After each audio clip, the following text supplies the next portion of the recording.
दोस्तों जब भी क्रिकेट की कोई सीरीज चल रही होती है या कोई लीग चल रही होती है, जैसे आईपीएल, वर्ल्ड कप या फिर चैंपियंस ट्रॉफी या फिर कुछ ना कुछ ऐसा चल रहा होता है, तब आपको कई सारी ऐसी एड्स देखने को मिल जाती हैं कि भाई तुम ये क्या काम कर रहे हो, ये हम कर लेंगे, तुम बैठ के टीम बनाओ। तो इस तरीके की कई सारी कंपनियां हैं जिनको आजकल ऑनलाइन गेमिंग कंपनी कह दिया जाता है। हालांकि वो हैं बैटिंग ऐप्स ही, क्योंकि उसके अंदर लोग करोड़ों रुपए लगा रहे हैं अपनी टीम सेलेक्ट करने के लिए, टीम बनाने के लिए, जिसमें फिर उनको कुछ पैसा मिल भी जाता है या पैसा डूब भी जाता है। कई आप देखते होंगे शॉर्ट वीडियो के अंदर जिसके अंदर बता दिया जाता है कि भैया मैं इतना पैसा बना लिया, इतना पैसा गवा दिया, इस तरीके की चीज़ें होती हैं। तो इन जैसी कंपनीज के ऊपर अब 1 लाख करोड़ तक का नोटिस गया हुआ है, जो टैक्स इन्वेजन इन्होंने किया है। मतलब कमाई तो बहुत करते हैं लोगों को लूट के, लेकिन उसके बाद में भी किसी तरीके से ये रह जाते हैं, उस दायरे के अंदर रहते हैं कि भैया हम बैटिंग ऐप नहीं है, हम एक स्किल बेस्ड ऐप है, जिसकी वजह से आज तक ये कभी किसी की पकड़ में नहीं आए। मतलब खेल जाते हैं, इनको पता है किस तरीके से काम करना है। लोग इसमें करोड़ों रुपए लगा रहे हैं, हार भी रहे हैं, जीत भी रहे हैं, पैसा बन भी रहा है, जा भी रहा है, लूट भी रहे हैं, बर्बाद भी हो रहे हैं। लेकिन अब जाके इनको 1 लाख करोड़ रुपए का जब नोटिस आया है, तो कई ऐसी ऐप्स हैं जिन्होंने अपने आप को बंद ही कर दिया है काम करना कि भैया हम तो कर ही नहीं रहे। अब ये काम पहले तो ये देख लें कि ये चुकाया कैसे जाएगा पैसा जो कि इन्होंने भेज दिया टैक्स का नोटिस। और इसमें कई सारी ऐप्स हैं, चाहे वो सपना 11 हो, डेम्पीएल हो, पिम्पीएल हो, मतलब नाम बदल के बता रहा हूँ, सीधा नाम बोलूँगा तो सीधा ही केस आ जाएगा। तो इस तरीके की चीज़ें चल रही हैं इनके साथ में, जो कि बिल्कुल सही है भैया। कई हो गए घर बर्बाद करने के बाद में, अब थोड़ा सा तुम भी बर्बाद हो जाओ और दो जितना जाना चाहिए टैक्स इंडिया को। दोस्तों हिमाचल प्रदेश के रहने वाले जगदीश शर्मा, जो कि एक सब इंस्पेक्टर थे, वो एक इन्वेस्टिगेटिंग ऑफिसर थे अच्छे खासे केसों में जो कि फ्रॉड और स्कैम से रिलेटेड हैं। उन्होंने काफ़ी अच्छी इन्वेस्टिगेशन की, उनको सॉल्व किया, और ये एक ऐसे शख्स थे जिनके साथ में शायद कोई भी फ्रॉड नहीं कर सकता था। लेकिन इन्होंने क्रिप्टो करेंसी के अंदर इन्वेस्टमेंट करी अपनी कलीग्स की बात सुन के, क्योंकि इन्होंने देखा मेरे कलीग्स फ्लैट भी खरीद रहे हैं, कोई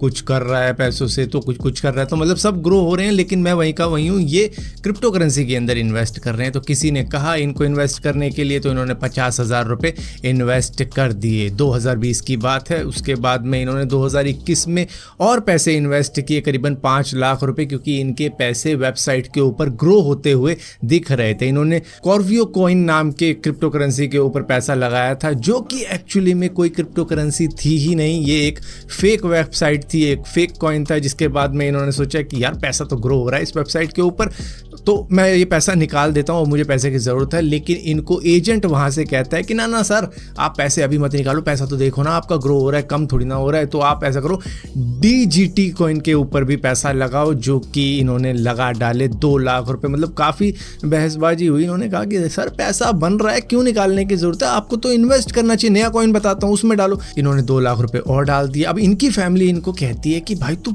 पैसा लगा तो रहे हो, लेकिन ये पैसा आ क्यों नहीं रहा है, इसे निकालो भी तो सही। तो ये कहते हैं फैमिली वालों को पैसा बढ़ रहा है, देखो ना इस वेबसाइट को किस तरीके से मेरा पैसा बढ़ रहा है। तो इसके बाद में ये फिर से इंसिस्ट करते हैं कि अब मुझे थोड़ा सा पैसा विड्रॉ करना है, लेकिन इनको दोबारा से कुछ ना कुछ कह दिया जाता है। तो ये समझ जाते हैं कि कुछ ना कुछ यहाँ पर गड़बड़ है। जिसके बाद में इनको पता लगता है अपनी इन्वेस्टिगेशन के अंदर कि ये एक और फ्रॉड चल रहा है, जो कि इनके साथ में ही हो गया। पूरे 9 लाख रुपए इनके डूब गए इस फेक क्रिप्टो करेंसी के अंदर, जिसके अंदर कई सारे पुलिस ऑफिशियल भी शामिल थे। वो एजेंट बने हुए थे इस क्रिप्टो करेंसी को प्रमोट करने के लिए कि इसमें तो काफ़ी ज़्यादा पैसा है, तुम इसमें पैसा लगाओ, तुम्हारा काफ़ी ज़्यादा पैसा बनेगा। और इस फ्रॉड के अंदर करीबन 50,000 लोग फंस चुके थे, जिनके 400 करोड़ रुपए खा गया था ये क्रिप्टो करेंसी स्कैम करने वाला। अब मेन कल्प्रेट कौन है उसका पता लगाया जा रहा है, लेकिन कई सारे पुलिस ऑफिशियल्स भी इसमें शामिल बताए जा रहे हैं, और कईयों के साथ में फ्रॉड हो भी चुका। क्योंकि देखो, अगर मेरा पैसा बन रहा होगा, मैं सबको सजेस्ट करूंगा देखना यार मेरा पैसा बन रहा है इस वेबसाइट के ऊपर, तो तू भी पैसा लगा। तो इस तरीके से भी हो सकता है कि कईयों ने मतलब सिर्फ ये देख के कि मेरा पैसा बन रहा है, उस पर दिख रहा है, तो औरों से भी पैसा लगवा देता हूँ, तो इस तरीके से और भी फंस गए। लेकिन जगदीश शर्मा का ये कहना है कि भाई मैंने तो देखा कई सारे लोग फ्लैट खरीद रहे हैं, प्रॉपर्टी खरीद रहे हैं, और उनको भी क्रिप्टो करेंसी से पैसा आ रहा है, तो मैंने इसी वजह से लगाए थे, जो फ्रॉड मेरे साथ हो गया। दोस्तों बेशक से चाइना इंडिया की नेबर कंट्री है, लेकिन फिर भी हमारे रिश्ते कुछ इतने ज़्यादा खास रहे नहीं है। लेकिन हमने अपना ट्रेड कभी भी चाइना के साथ में बंद नहीं किया है। लेकिन अब यहाँ पर कुछ प्लान चेंज करने पड़ सकते हैं इंडिया को, क्योंकि हमारा जो ट्रेड गैप है चाइना के साथ में वो एक बहुत बड़ा हो चुका है, मतलब almost 100 billion US dollar cross कर चुका है जो ट्रेड गैप है अगर 2022 को देखा जाए। 2022 के अंदर हमने चाइना से करीबन 126 बिलियन यूएस डॉलर का इंपोर्ट करवाया था, लेकिन हमने चाइना को एक्सपोर्ट सिर्फ 16 बिलियन का किया था। यानी कि ये जो गैप है ये ऑलमोस्ट 110 बिलियन यूएस डॉलर का है, जो कि चाइना का एक बहुत बड़ा फायदा है, क्योंकि चाइना को हम इतना ज़्यादा पैसा दे रहे हैं जिससे कि वो